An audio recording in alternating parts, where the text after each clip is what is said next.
For the last 2 years, the Republican chairman of the House Government Oversight Committee, Darryl Issa, former small-time crook, has been committed to burning down the Obama presidency. And I use that phrase very intentionally because it has a very special meaning to Darryl Issa, something that you can Google on the interwebs. Since day one, Lord Issa has used his gavel on the committee to obstruct the Obama administration with investigations and conspiracy theories that, frankly, you only hear about on Fox so-called news. Things like Solyndra, Fast and Furious.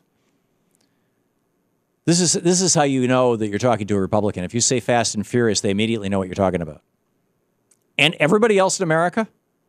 I mean, there's probably 15% of America in any case.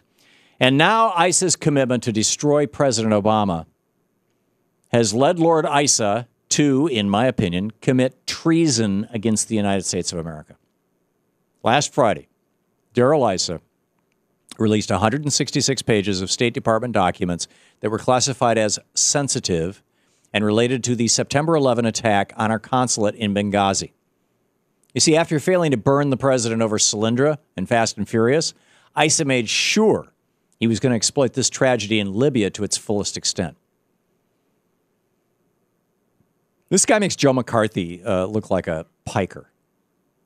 Part of his exploitation is to not only embarrass the administration by revealing everything they know in Libya before and after the attacks, but also to sabotage this administration's, the Obama administration's foreign policy in that nation in Libya. As part of the document dump, Issa chose not to redact the names of Libyans who've been working with the U.S. government in Libya. Of course, now that those names are public, those men and women are in danger and are likely being hunted down right now as we speak by the men who attacked us on 9/11 in Benghazi.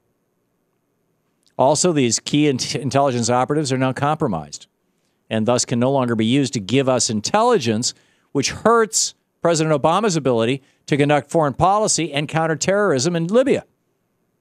Senator John Kerry, the chair of the Senate Foreign Relations Committee, released a statement about Issa that says, quote, "The wholesale release of State Department documents by the House Oversight Committee has exposed Libyan nationals working with the United States to possible danger. This is irresponsible and inexcusable, and perhaps worst of all, it was entirely avoidable. It is profoundly against America's interest in a difficult region." And John Kerry's no piker. I mean, this guy who ran for president of the United States. He's been around the Senate for a long, long time. Senate Majority Whip Dick Durbin echoed those sentiments, saying this on Fox so-called news. This idea of Chairman Issa that he's going to dump the names in public of Libyans who are risking their lives to support America and keep us safe in an effort to get a political toehold in this election is unconscionable. You know, even WikiLeaks went to great lengths to redact sensitive names when it released its trove of State Department cables last year. They blacked them out. But Lord Issa, in his hysterical rush to burn the Obama administration before the election, chose to not even take that common sense measure. He chose to put at risk the lives of innocent Libyans and Americans in Libya because embarrassing the White House politically is his top priority, and to heck with the consequences. Okay, so pull out your pocket Constitution. Article 3. Where's Article 3? The judiciary. There we go. Section 3 says, and I quote, "Treason against the United States shall consist only in levying war against them or in adhering to their enemies, giving them aid and comfort." And then it goes on to say that Congress shall have the power to declare the punishment of treason. But no attainder of treason shall work corruption of blood or forfeiture except during the life of the person attained. I don't know what that means. Corruption of blood or forfeiture.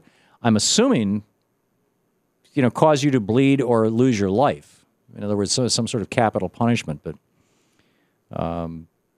Shano is Googling it. We'll figure it out. But anyhow, by releasing the names of Libyans who've been working with the United States in a very dangerous part of the world, Issa has openly, nakedly, intentionally provided aid to our enemies in that region, those same enemies who attacked our consulate on September 11th and killed our ambassador, another diplomat, and their 2 security guards.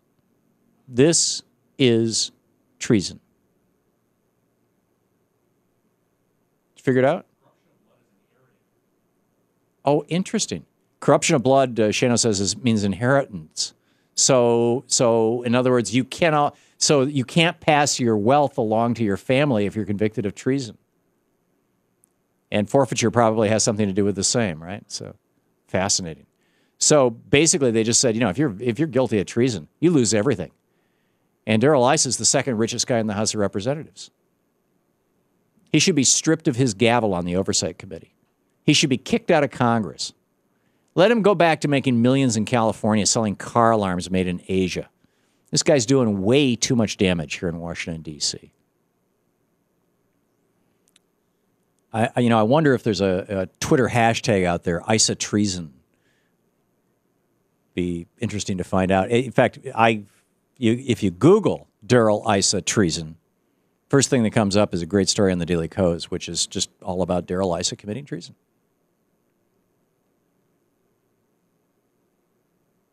This guy is, Congress is not in session right now. Well, I mean, they're technically in session because they don't want to go into recess, even though they're actually in recess, because they don't want to go into recess because they don't want the president to make a recess appointments so that he can actually put federal judges on courts. Or he can actually put people into, cabinet or not cabinet positions, but just one step below sub-cabinet positions that require the consent of the Senate.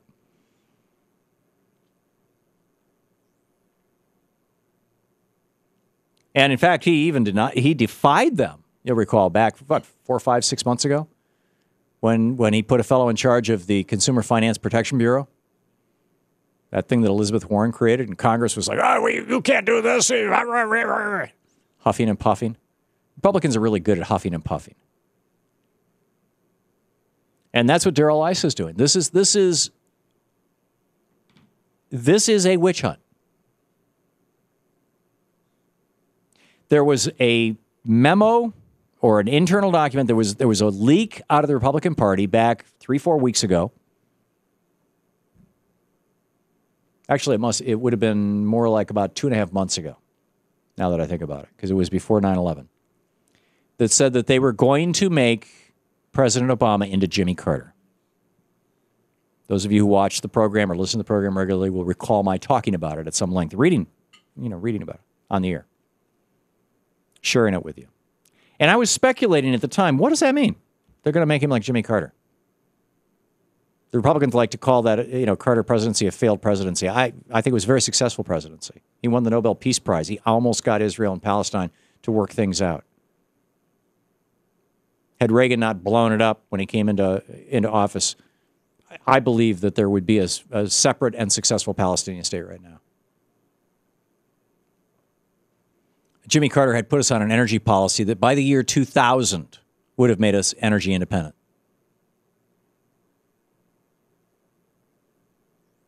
But in any case, they said they wanted to make Obama into Jimmy Carter, and I was wondering out loud, what can that mean? I mean, there's a fair amount of evidence. In fact, we may have Barbara Honegger on the program a little down the road here to talk about this. He used to work at the State Department during the Reagan administration. About Bill Casey cutting a deal with the Iranians that came to be known as Iran-Contra to hold the hostages until after the elections. So it was a foreign policy thing. Was it a foreign policy thing? Oh, yeah. So who funded that video that caused the Middle East to blow up on 9/11? This is the Thom Hartmann Program. It was so conveniently timed. It just dropped right into the blogosphere, into the YouTube sphere there, just a week or so before 9/11. Who? We don't.